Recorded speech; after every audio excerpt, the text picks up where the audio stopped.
Disinformation campaigns have long been utilized by malign forces to sow hatred and spread disunity. In particular, with Russia's hybrid warfare, the Kremlin has funded countless narratives across Europe and the West to undermine democracy. Now, has the West done enough, and how vulnerable is Europe to the relentless inundation of disinformation? To talk more about it, we're joined now by our guest, Guillaume Kuster, the CEO of Check First. Thanks and welcome to the program. Good to have you. Thanks for having me. Let's start first because, on the one hand, we have, of course, these malign forces that take advantage of all of these social media platforms. We have this plethora of information, a tool for the whole world, really. But how much are the social media companies, really, how much are they at, let's say, at fault for not making sure that more is, let's say, looked at in the correct way? Are they really fulfilling their role to guard and understand that we're really looking at pushing away some of this disinformation? Well, first we have to understand that these companies were not built and designed to counter disinformation. They were built to make money. Capitalism is the driving force for all the platforms, if they are American, European, or from elsewhere. So when you shape something and it's a decent goal, but when you shape something to engage users and to also allow them to share information at such a large scale, fighting disinformation has to come as a corrective measure, because all the systems that these big platforms have been building were specifically designed to allow quick dissemination of information, and that has been taken advantage of by the propagandists. So there are some measures that are being taken, but of course regulators are the ones that really need to apply pressures to the platforms, and that is currently happening here in the European Union, less so in other parts of the world. And it's a constant effort that is ongoing to really have these platforms be responsible, and also make them understand that there can be financial consequences, because that's the only language that they really do understand. Mm-hmm. And we talk about, whether social media platforms are doing enough, but will we get to a point when there is so much control that really we are in a position where our freedom of speech is actually limited? That is the actual key question, finding the balance in between preventing disinformation from being spread, because we all have to be reminded that disinformation is not illegal. Freedom of speech guarantees that anyone can almost say anything they want. It's not exactly the same concept here in Europe as opposed to the United States, for instance. But it's a balance to be struck. We do think, efforts like the Digital Services Act, which is the huge European legislative package that is imposing regulations and measures on and responsibilizing platforms, are trying to achieve that by identifying systemic risks like endangering elections, anything revolving around harms online. These are clearly labeled and identified in the regulation, and they create a framework for the platforms to take action and to hire more content management teams, and to find better systems to prevent, let's say, unfair spread of disinformation. Mm-hmm. Mr. Kuster, you mentioned the Digital Services Act, something that the European Union has been, I think some would say, really very too slow to actually move forward. This took years for it to finally come to fruition, finally to move forward and be effective. It was very much the same with the AI Act, which also, with the speed of technology, the speed of social media networks, algorithms, that moves much faster than much policy and politicians do. Is this something that we can even keep up with? Can the policies and the regulators keep up with this advance of technology, with this immense proliferation of social media, be that fake news or anything else? I think we have a good lead now in the EU. You're right.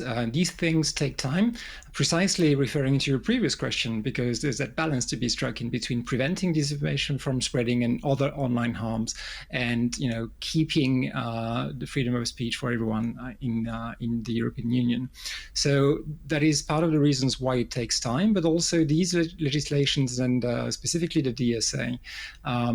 It's been enforced since February this year, so it's quite recent. And I can tell you, for being in Brussels quite often and speaking to regulators, speaking to the Commission, speaking to platforms and NGOs working in that field, that there's a lot of activity right now.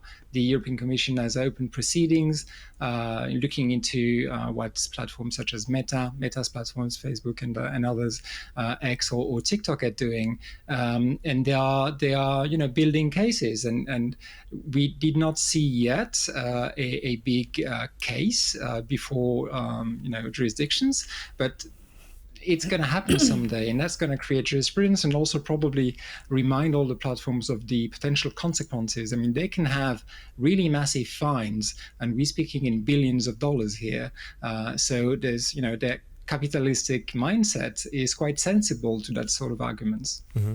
But also, as Marie pointed out in her question about this balance of free speech, the balance of freedom, and one of those narratives, especially now we had European elections, one of those things, not necessarily, let's say, dangerous to life, but one thing that would come out recently was this idea that disseminating on very pro-Kremlin outlets, that the EU is forcing citizens to eat insects instead of meat. Now, this is something disseminated in especially in Italy. I think this was also picked up here by the European Digital Media Observatory, so this hub trying to dispel these false narratives.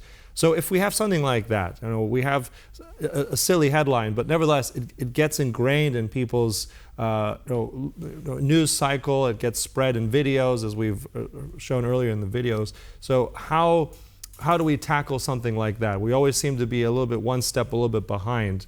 Where do we strike the balance of fighting against this?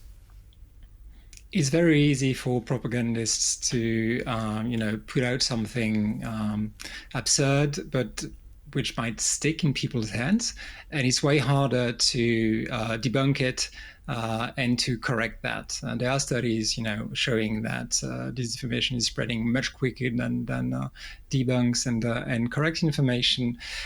So when you boil it all down, the education of the population is very important. I'm lucky enough to live in Finland, where the critical thinking is taught very early on at schools. Digital literacy is something that they are currently doing starting age 7, but they are talking about doing it from age 4. So teaching our children how to inform themselves, to identify where the information is coming from, is something very important. But of course, it needs to be combined with other things, such as fighting disinformation by correcting it.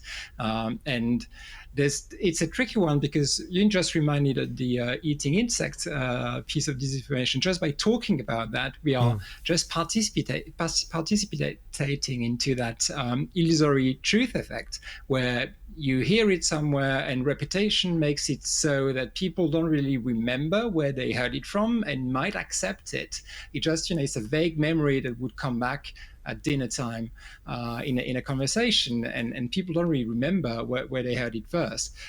So it's continuing to do the job you do, being journalist and reporting about facts, in the most possible accurate possible way, and also using other factors such as regulation to prevent the dissemination of the disinformation, to allow for detection and deplatforming of the pro-Russian actors or others spreading disinformation.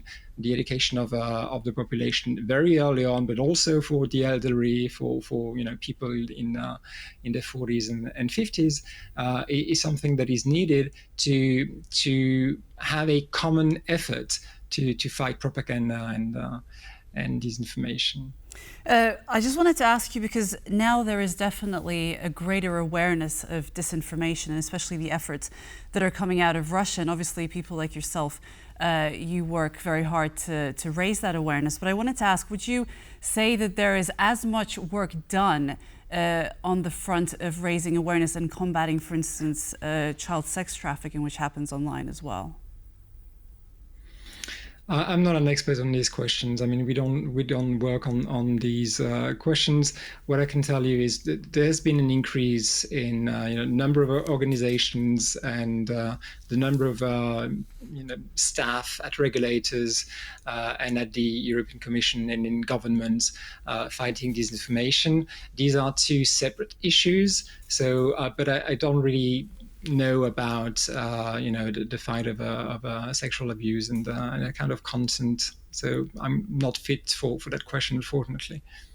But I think also what needs to be said is like we put a lot of emphasis, unfortunately, because we report the news of these attacks, of disinformation campaigns, as we pointed them out earlier. But I think it also goes to the point where we have to mention the good work being done by different organizations, certain hubs and alliances that are trying to dispel this. And we always hear about these trolls, Russian trolls.